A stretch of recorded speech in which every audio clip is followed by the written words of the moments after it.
प्यारे बच्चों, कोडरमा जिला प्रशासन द्वारा निकाले गए मॉडल प्रश्न पत्र इतिहास के सेट 1 सेट 2 को हम लोगों ने कंप्लीट कर लिया है।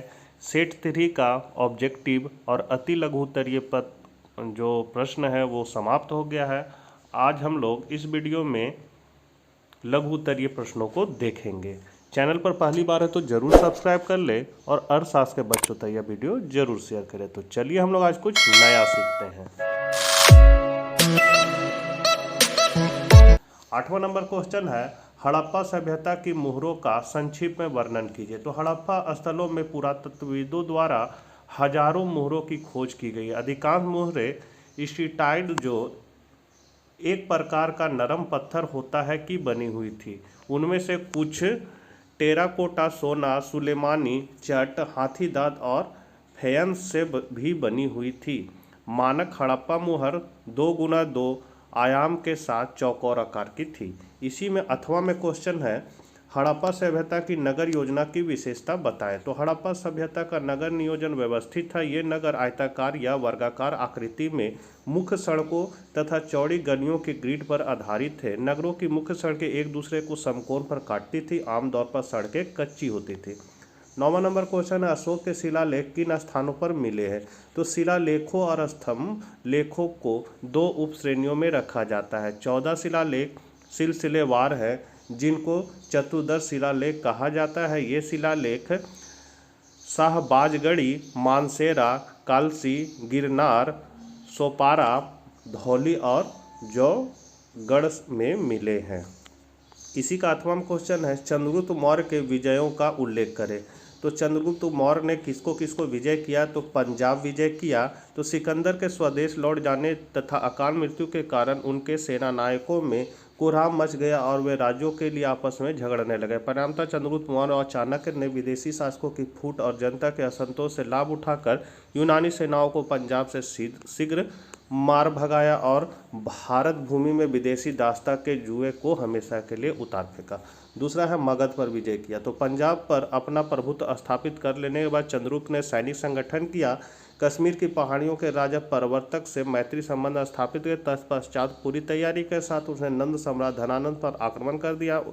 उपलब्ध प्रमाणों से विदित होता है कि धनानंद सपरिवार मारा गया और संपूर्ण मगध पर चंद्रगुप्त का अधिकार हो गया। 322 ईस्वी पूर्व में चंद्रगुप्त मगध के सिंहासन पर बैठ गया। फिर है सेल्यूकस से युद्ध। तो सिकंदर के साम्राज्य को उनके सेनानायकों ने बांट लिया था। भारतीय राज्य का भाग सेल्यूकस को मिला, इसलिए उसने पुनः भारत विजय की सोची और 305 ईस्वी पूर्व में उसने भारत में आक्रमण कर दिया।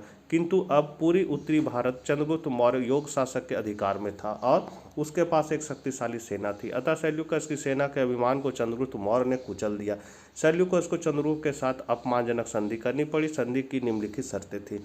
सेल्यूकस ने काबुल, कंदहार, बलूचिस्तान और हेरात के प्रदेश चंद्रगुप्त को दिए। सेल्यूकस ने अपनी कन्या का विवाह चंद्रगुप्त के साथ कर दिया। चंद्रगुप्त ने 500 हाथी उपहार स्वरूप सेल्यूकस को भेंट किए। सेल्यूकस ने चंद्रगुप्त के दरबार में मेगास्थनीज नामक राजदूत भी भेजा। फिर है दक्षिण भारत की विजय।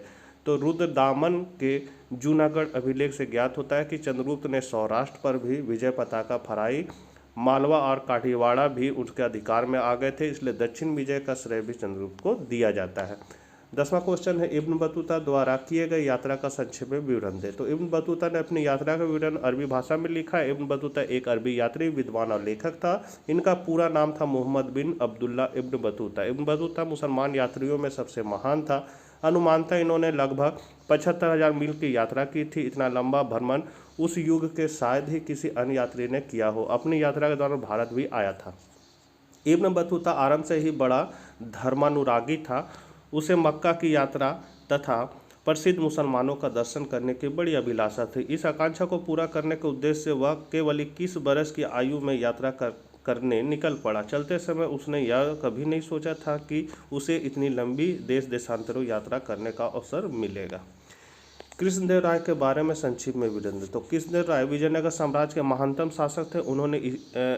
उन्होंने ईस्वी वर्ष 1509 से 1529 तक शासन किया। संगम वंश शासक कृष्णदेव राय के शासनकाल में विजयनगर साम्राज्य दक्षिण भारत की सबसे बड़ी सामरिक शक्ति के रूप में उभरा। कृष्णदेवराय ने आंध्र भोज, आंध्र पितामह और अभिनव भोज उपाधियां धारण की थी। मुगल सम्राट अकबर ने कृष्णदेवराय के जीवन में बहुत कुछ सीख लेकर अनुसरण किया था। कृष्णदेवराय की मृत्यु 1529 में जहर दिए जाने के बाद बीमार पड़ने के कारण हुई। विजयनगर साम्राज्य के सबसे यशस्वी सम्राट कृष्णदेवराय की ख्याति उत्तर के चंद्रगुप्त मौर्य, पुष्यमित्र, चंद्रगुप्त विक्रमादित्य, स्कंदगुप्त हर्षवर्धन और महाराजा भोज से कम नहीं है। जिस तरह उत्तर भारत में महाराणा प्रताप, वीर शिवाजी, महाराजा बाजीराव और पृथ्वीराज चौहान ने मातृभूमि की रक्षा के लिए अपना सब कुछ न्यौछावर कर दिया था, उसी तरह दक्षिण भारत में राजा कृष्णदेवराय ने अपने पूर्वजों ने अपनी मातृभूमि की रक्षा और सम्मान को बचाने के लिए अपना सर्वोच्च न्यौछावर कर दिया था। इसी का 8वां क्वेश्चन है, आयंगर व्यवस्था और नायंगर व्यवस्था के बारे में चर्चा कीजिए। तो आयंगर व्यवस्था, विजयनगर काल में ग्रामीण प्रशासन की एक अन्य महत्वपूर्ण विशेषता आयंगर व्यवस्था थी। इस व्यवस्था के अनुसार एक स्वतंत्र इकाई के रूप में प्रत्येक ग्राम को संगठित किया जाता था, जिस पर शासक के लिए 12 शासकीय व्यक्तियों को नियुक्त किया जाता था। इस प्रकार शासकीय अधिकारियों के समूह को आयंगर कहा जाता था। नायंगर व्यवस्था, विजयनगर कालीन नायंगर व्यवस्था सामंतवादी व्यवस्था का ही एक रूप था। कुछ विद्वानों के अनुसार नायक शब्द सेनापतियों के लिए प्रयुक्त होता था। ये भू सामंत निश्चित संख्या में सैनिक रखते थे, जिनके व्यय के लिए राजा उन्हें भूखंड प्रदान करता था, जिसे अमरम कहा जाता था। फिर है भक्ति और सूफी आंदोलन के 3 अंतर बताए। तो इधर भक्ति आंदोलन, इधर सूफी आंदोलन। पहला, इस आंदोलन में हिंदू अत्यधिक प्रभावित हुए। सूफी में इसका पालन ज़्यादातर मुस्लिम करते थे। फिर है भक्ति संतों ने देवी देवताओं की पूजा करने के लिए भजन गाए। सूफी संतों ने कव्वाली की इस प्रकार का संगीत जो धार्मिक भक्ति को बढ़ावा देने के लिए इस्तेमाल किया जाता है। फिर है भक्ति आंदोलन दक्षिण भारत में 7वीं शताब्दी में शुरू हुआ। यहाँ है 7वीं शताब्दी के अरब प्रायद्वीपीय में इस्लाम के शुरुआती दिनों में सूफीवाद की उत्पत्ति का पता लगाया जा सकता है। फिर है आपका 1857 की क्रांति के 5 क्रांतिकारियों का नाम लिखे। तो बहादुर शाह जफर, तात्या तोपे, महारानी लक्ष्मीबाई, मंगल पांडे, नाना साहेब पेशवार व नाना फडणवीस। अथवा का क्वेश्चन है, भारत छोड़ो आंदोलन के दौरान महत्वपूर्ण भूमिका निभाने वाली 3 महिलाओं के नाम लिखे। तो सबसे पहला है सरोजनी नायडू। सरोजनी नायडू प्रारंभ से आज़ादी के संघर्ष में सक्रिय रही है। उन्होंने धरसाना नामक सत्याग्रह के दौरान गांधी जी व सभी अन्य नेताओं की गिरफ्तारी के बाद सत्याग्रहियों का नेतृत्व किया था। 3 दिसंबर 1940 को विनोबा भावे के नेतृत्व में हुए व्यक्तिगत सत्याग्रह में हिस्सा लेने के कारण पुलिस ने उन्हें गिरफ्तार कर लिया, लेकिन स्वास्थ्य कारणों से उन्हें शीघ्र ही जेल से रिहा कर दिया गया। भारत छोड़ो आंदोलन के दौरान गिरफ्तार हुए प्रमुख नेताओं में वो भी शामिल थे। उन्हें पुणे के आगा खां महल में रखा गया था। 10 महीने के बाद जेल से वो रिहा हुई तो फिर से राजनीति में सक्रिय हुई। स्वतंत्रता प्राप्ति के बाद उन्हें उत्तर प्रदेश का राज्यपाल नियुक्त किया गया था तथा मार्च 1949 तक वे इस पद पर बनी रही एवं अपने कार्यकाल के दौरान ही उनकी मृत्यु हो गई। भारत में फैले प्लेग महामारी के दौरान लोगों की सेवा करने के लिए भारत सरकार ने कैंसर ए हिंद की उपाधि दी थी, जिसे उन्होंने जालियांवाला बाग हत्याकांड के बाद वापस कर दिया था। सरोजनी नायडू भारत में हिंदू मुसलमान एकता की प्रबल समर्थक थी और उन्हें उनकी कविताओं के लिए भारत की बुलबुल कहा जाता है। फिर उषा मेहता। तो भारत छोड़ो आंदोलन के प्रारंभ होने के बाद जब सभी मुख्य कांग्रेसी नेता गिरफ्तार कर लिए गए, तब जिन लोगों ने गुप्त तरीके से आंदोलन को चलाया उसमें उषा मेहता प्रमुख नाम है। कांग्रेस के कुछ सदस्यों ने मिलकर भारत छोड़ो आंदोलन के दौरान होने वाली सभी घटनाओं को जनता तक पहुंचाई। सदस्यों में उषा मेहता के अलावा विठल दास, चंद्रकांत झावेरी, बाबू भाई टक्कर और शिकागो रेडियो मुंबई के टेक्नीशियन नामक मोटवानी शामिल थे। देख लीजिए, थोड़ा सा लंबा है, इसको आप लोग नोट कर लीजिए। फिर है अरुणा आसफ अली। तो इसको आप लोग उतार लीजिएगा, धीरे धीरे बढ़ा दे रहे हैं। अरुणा आसफ अली के बारे में हम लोग 3 महिला के बारे में बताना है, तो 3 महिला का हो गया। अब हम लोग अगला क्वेश्चन को देख लेते हैं। अगला क्वेश्चन आपका अकबर के व्यवस्था सुधार का विवरण है। तो अकबर ने व्यापक सुधारों की स्थापना करके उन प्रवृत्तियों का मुकाबला किया जिसमें 2 मूलभूत परिवर्तन शामिल थे। सबसे पहले प्रत्येक अधिकारी कम से कम सिद्धांत रूप में अपने तत्काल श्रेष्ठ के बजाय सम्राट द्वारा नियुक्त और प्रोन्नत किया गया था। दूसरा, तलवार और कलम के बड़प्पन के बीच पारंपरिक अंतर को समाप्त कर दिया गया। नागरिक प्रशासकों को सैन्य रैंक सौंपी गई। इस प्रकार वे सेना अधिकारियों के रूप में सम्राट पर निर्भर हो गए। इसी का 8वां में क्वेश्चन है, रैयतवाड़ी व्यवस्था एवं अस्थाई बंदोबस्त में अंतर बताएं। तो अस्थाई बंदोबस्त और रैयतवाड़ी व्यवस्था के बीच मुख्य अंतर यह है कि अस्थाई बंदोबस्त प्रणाली के तहत सरकार द्वारा जमींदार से भू राजस्व वसूल किया जाता था और रैयतवाड़ी व्यवस्था के तहत सरकार सीधे किसानों से भू राजस्व वसूल करती थी। उसके बाद है आपका दीर्घ उत्तरीय प्रश्न, यहाँ से शुरू है तो वीडियो बहुत लंबा हो जाएगा। अच्छा, इसको देख ही लेते हैं, लंबा होगा तो आप लोग इसको उतार लीजिए, हम धीरे धीरे बढ़ा देते हैं। हड़प्पा सभ्यता के पतन के कारणों का वर्णन करना है, तो इसको आप लोग उतार लीजिए। तो हड़प्पा सभ्यता पतन का मुख्य कारण है बाढ़, इसका डिटेल आप लोग लिख दीजिएगा, इसको आप लोग छोटा करके भी लिख सकते हैं। दूसरा है आर्यों का आक्रमण,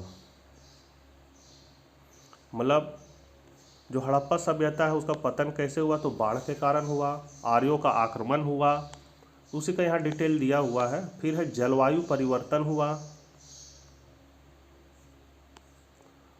भूतात्विक परिवर्तन आया, विदेशी व्यापार में गतिरोध है, प्रशासनिक शिथिलता है, महामारी आया, साधनों का अतिशय उपभोग हुआ, अदृश्य गाज के कारण, और फिर यहाँ निष्कर्ष दिया हुआ है। तो आशा करते हैं इसको आप लोग लिख लिए होंगे। 16 नंबर क्वेश्चन को हम लोग देख लेते हैं। संथाल विद्रोह के मुख्य कारणों का वर्णन करें। तो संथाल विद्रोह के बारे में आपको यहाँ लिखना है। समय बहुत कम है, आप लोग का एग्ज़ाम 14 तारीख से शुरू है, तो जल्दी जल्दी हम रात दिन मेहनत करके ये तैयार किए हैं आप लोग के लिए, ताकि आप लोग का अच्छा एग्ज़ाम जाए। आप तो लाभ उठा रहे हैं, और भी बच्चे जो इतिहास के हैं उनको भी ज़रूर ये वीडियो शेयर करें ताकि वे भी इसका लाभ उठा सके। केवल अपने बारे में नहीं सोचना है, दूसरों के बारे में भी सोचना है। 17 नंबर क्वेश्चन है, अकबर के दरबार में उपस्थित नवरत्न के बारे में वर्णन करें। तो नवरत्न कौन कौन थे, तो उनके बारे में यहाँ लिख दिए हैं। बीरबल है, बीरबल का क्या काम था। उसके बाद अबुल फजल है, अबुल फजल के बाद आपका फैजी है, फैजी के बाद है शेख अबू अल फैजी के कार्य है यहाँ पर। फिर है आपका तानसेन, तानसेन के क्या कार्य थे वो लिखा हुआ है। टोडरमल है, टोडरमल के क्या कार्य थे वो लिखा हुआ है। अरे यार ये कहाँ से आ गया। फिर है मानसिंह, अकबर के नवरत्न मानसिंह का क्या काम था। फिर अब्दुल रहीम खान ए खाना, फिर उसका काम था। हकीम हुकाम था। फिर मुल्ला दो पियाजा था, चिकन दो प्याजा नहीं है, मुल्ला दो प्याजा है। फिर 18 नंबर क्वेश्चन, 1857 के विद्रोह के कारणों का वर्णन करें। तो राजनीतिक कारण आपको दे देना है, आर्थिक कारण दे देना है, सामाजिक कारण देना है, धार्मिक कारण देना है, तत्कालीन कारण देना है। इसी का अथवा में क्वेश्चन है, तो अथवा वाला बढ़ा बढ़ा के और लंबा कर देना है। 1857 के विद्रोह के परिणामों का विवेचना कीजिए। तो यहाँ पर इसके क्या क्या परिणाम है। तो 1857 की क्रांति से कंपनी शासन का अंत, मतलब सीधे अब ब्रिटेन से ही शासन होने लगा भारत पर। फिर 1857 की क्रांति के बाद महारानी का घोषणा पत्र,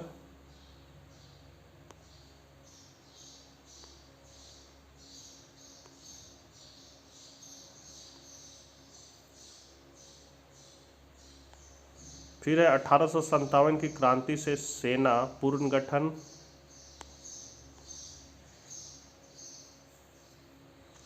फूट डालो राज करो नीति, फिर देशी रियासतों के लिए नीति में परिवर्तन। और लास्ट क्वेश्चन है, भारतीय संविधान की विशेषताओं का वर्णन करें। तो आपका पहला विशेषता है भारतीय संविधान लिखित संविधान है। फिर है विशाल संविधान है, विशाल की इसमें अनुच्छेद भाग प्रस्तावना अनुसूची बहुत लंबा लंबा है, इसलिए विशाल संविधान है। लचीलापन और कठोरता का मिश्रण किया गया है, इसमें संघात्मक और एकात्मक का भी मिश्रण किया गया है।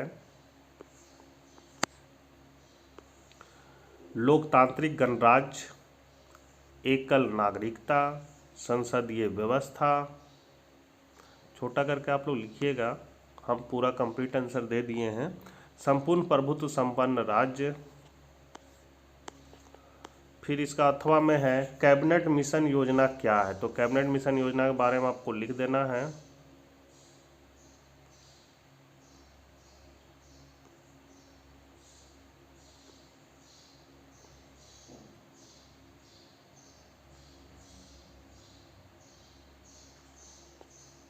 कैबिनेट मिशन 1946 के सुझाव के बारे में यहाँ दिया है।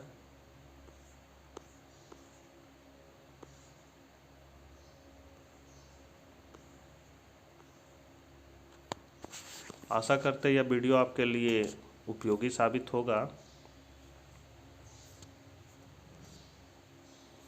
फिर इसका अथवा में क्वेश्चन आ गया, असहयोग आंदोलन के प्रमुख उद्देश्य का वर्णन करें।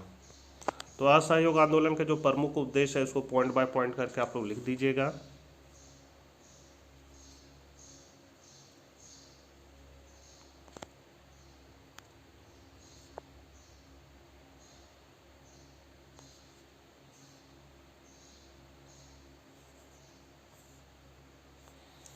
ये हो गया समाप्त। इसमें आपको ये सारा PDF फॉर्मेट में आपको नोट्स मिल जाएगा मेरे साइट पर। आपको बस जाके क्रोम ब्राउज़र में लिखना है DRGP82 और सर्च कर देना है। वहाँ पर आपको मॉडल क्वेश्चन में जाना है। मॉडल क्वेश्चन में आपको वहाँ मिल जाएगा और आपको दाहिने साइड ऊपर में लैंग्वेज चेंज करने का भी ऑप्शन है, जिससे आप हिंदी, इंग्लिश, उर्दू, बांग्ला जो भाषा में इसको आप देखना चाहते हैं आपको दिखेगा। आशा करते हैं यह वीडियो आपके लिए उपयोगी साबित होगा। मिलते हैं नेक्स्ट वीडियो के साथ, तब तक आज्ञा दीजिए। Bye bye.